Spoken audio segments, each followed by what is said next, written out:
Assalamualaikum warahmatullahi wabarakatuh. Perkenalkan, nama saya Kaila Saskia Humaira, absen 14 dari kelas 10 MIPA 2. Pada kesempatan kali ini, saya akan memaparkan materi mengenai Kerajaan Mataram kuno. Kerajaan Mataram kuno, atau disebut juga sebagai Kerajaan Medang, adalah salah satu kerajaan dalam peradaban Hindu-Buddha di Indonesia.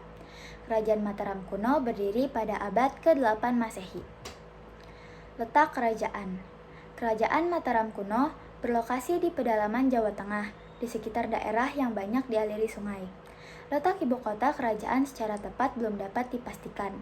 Ada yang menyebut Medang di Popetu, Rimedang, Ribumi, Mataram. Daerah yang dimaksud belum jelas, kemungkinan besar di daerah Kedu sampai sekitar Prambanan, berdasarkan letak prasasti yang ditemukan. Segi sosial budaya. Masyarakat Mataram kuno terbilang maju dalam hal budaya, terbukti dengan banyaknya bangunan candi yang dibuat, termasuk 2 candi besar yang sangat termasyur. Tidak lain adalah Candi Borobudur yang dibuat pada masa pemerintahan Samaratungga dari dinasti Shailendra yang bercorak Buddha. Dan yang kedua adalah Candi Prambanan yang dibangun pada masa pemerintahan Rakai Pikatan dan selesai pada masa pemerintahan Daksa dari dinasti Sanjaya yang bercorak Hindu. Sistem ekonomi. Penduduk Medang sejak periode Bumi Mataram pada umumnya bekerja sebagai petani. Kerajaan Medang memang terkenal sebagai negara agraris, sedangkan saingannya, yaitu Kerajaan Sriwijaya, merupakan negara maritim. Melihat dari letak wilayah kerajaan yang berada di dekat aliran sungai, dan informasi dari prasasti Canggal yang menyebutkan Jawa kaya akan padinya, kemungkinan besar mata pencaharian penduduknya sebagian besar dari bercocok tanam. Sistem kepercayaan. Agama resmi Kerajaan Medang pada masa pemerintahan Sanjaya adalah Hindu aliran Siwa. Ketika Wangsa Shailendra berkuasa, agama resmi kerajaan berganti menjadi Buddha aliran Mahayana. Pemerintahan kedua dinasti yang berbeda agama dapat berjalan dengan rukun. Di bawah pemerintahan dinasti Shailendra, toleransi agama masih terjaga. Terbukti dengan candi-candi yang berada di Jawa Tengah bagian utara bercorak Hindu, sedangkan bagian selatan bercorak Buddha. Hal ini menjadi bukti bahwa kerukunan hidup umat beragama di Indonesia sudah ada sejak dulu. Kemudian, pada saat Rakai Pikatan dari Wangsa Sanjaya berkuasa, agama Hindu dan Buddha tetap hidup berdampingan dengan penuh toleransi. Sumber sejarah Kerajaan Mataram kuno. Yang pertama ada Prasasti Canggal yang ditemukan pada abad ke-730 Masehi. Prasasti ini ditulis menggunakan huruf Pallava dan bahasa Sanskerta, berisi tentang pendirian lingga atau lambang Siwa di desa Kunjara-Kunja oleh Raja Sanjaya.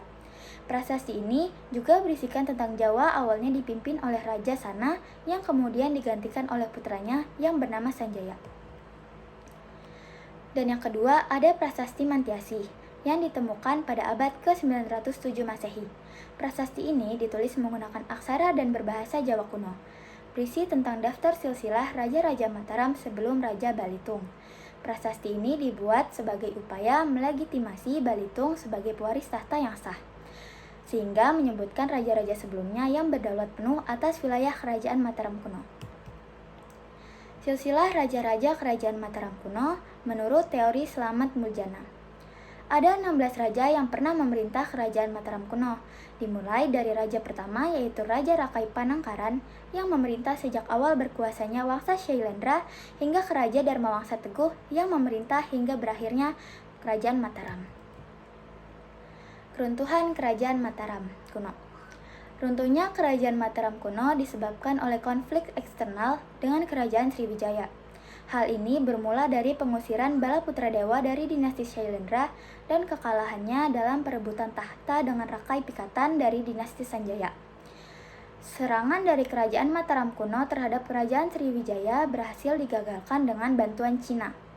Kemudian Sriwijaya membalas serangan pada tahun 1016 sampai 1017. Tepat ketika terjadi pemberontakan dalam masa pemerintahan Dharma Wangsa, pemimpin Kerajaan Mataram kuno. Akhir pemerintahan Kerajaan Mataram ditandai dengan peristiwa Mahapralaya.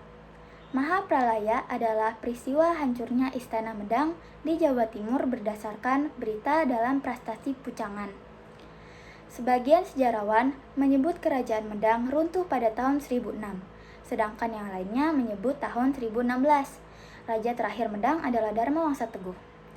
Ketika Raja Dharmawangsa lengah saat mengadakan pesta perkawinan putrinya, Istana Medang di Uwatan diserbu oleh Aji Wurawari dari Luaram yang diperkirakan sebagai sekutu kerajaan Sriwijaya.